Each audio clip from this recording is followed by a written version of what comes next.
Good morning students. आज का हमारा टॉपिक है रिक्वायरमेंट्स ऑफ गुड बिल्डिंग। मतलब कि हमारी अच्छी जो बिल्डिंग होती है उसकी क्या क्या रिक्वायरमेंट्स हैं। तो इसमें स्टूडेंट्स हम बात करेंगे कि फंडामेंटल रिक्वायरमेंट्स जो होती हैं वो हर बिल्डिंग की होती हैं, जो कि हमारी रिक्वायरमेंट्स को फुलफ़िल करती हैं, पूरा करती हैं, जिसमें हमारे कई सारे एस्पेक्ट्स आ जाते हैं, जैसे कि फ़िज़िकल, इमोशनल, सोशल और बायोलॉजिकल नीड्स जिसमें होती हैं। गुड बिल्डिंग जो होती है वो हमारी इन ज़रूरतों को पूरा करती हैं, जो भी लोग उस बिल्डिंग के अंदर रहते हैं, और ये उन लोगों की जो फंडामेंटल रिक्वायरमेंट्स हैं उनको पूरा करती है। तो इसमें उनका स्वभाव भी आ जाता है और उनकी आदतें भी आ जाती हैं, जो कि लोग उस बिल्डिंग के अंदर रहते हैं।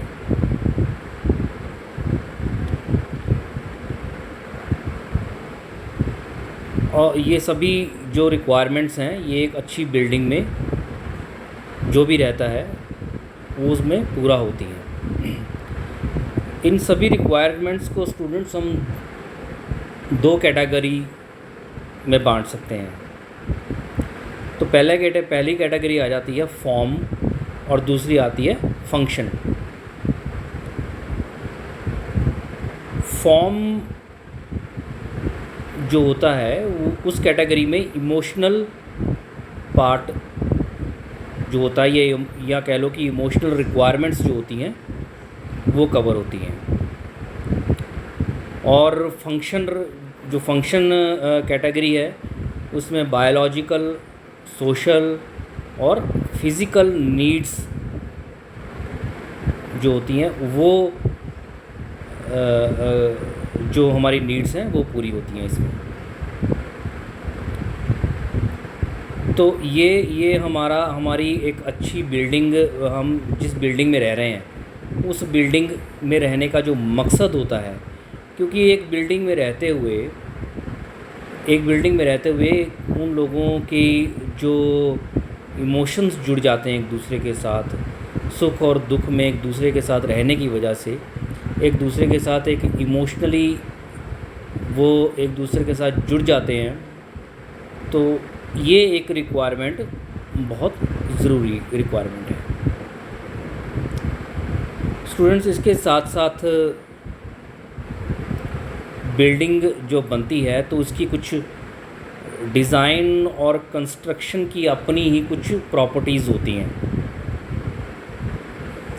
फंक्शनल प्रॉपर्टीज़ जिसे हम कह सकते हैं, फंक्शनल प्रॉपर्टीज़।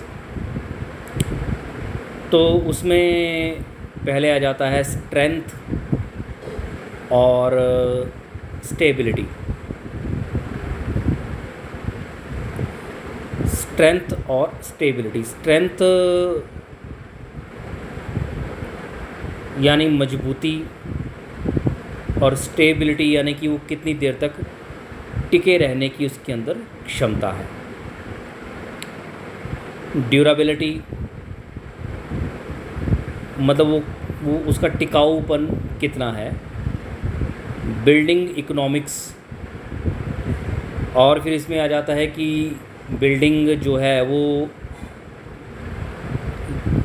कितने में वो तैयार हुई है या होगी।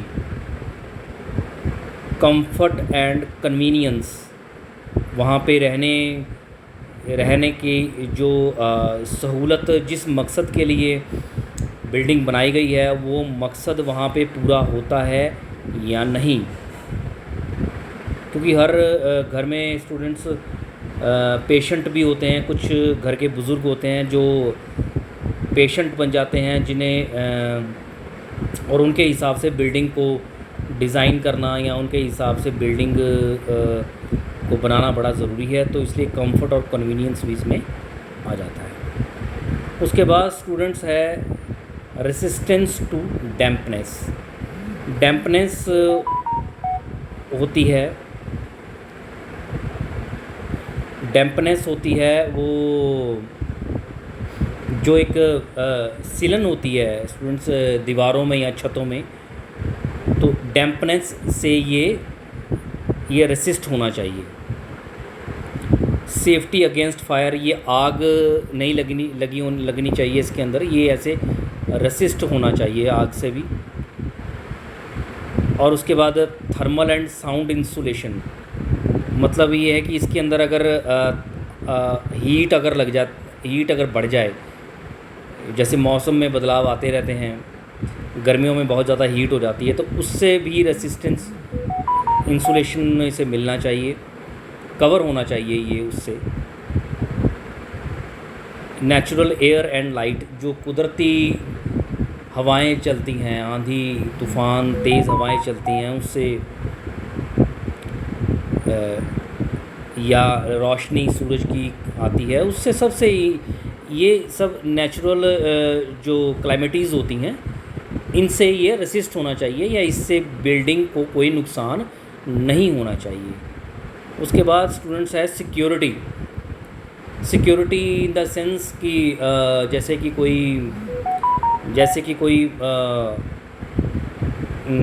किसी भी बाहरी जो इंसान या बाहरी भी चीज़ से, कीड़े मकोड़े से, जंगली जानवरों वगैरह से भी ये सिक्योर होना चाहिए घर, इस तरह से ये बढ़िया बना होना चाहिए। Prevention against termites. Students termite, जैसे कि आपको मालूम है, टर्माइट्स होती हैं दीमक, तो ये घर में किसी भी तरह की दीमक से भी रेसिस्ट होना चाहिए। घर का डिज़ाइन या घर की इंजीनियरिंग इस तरह से बनी होनी चाहिए कि ये नेचुरल क्लाइमेटीज़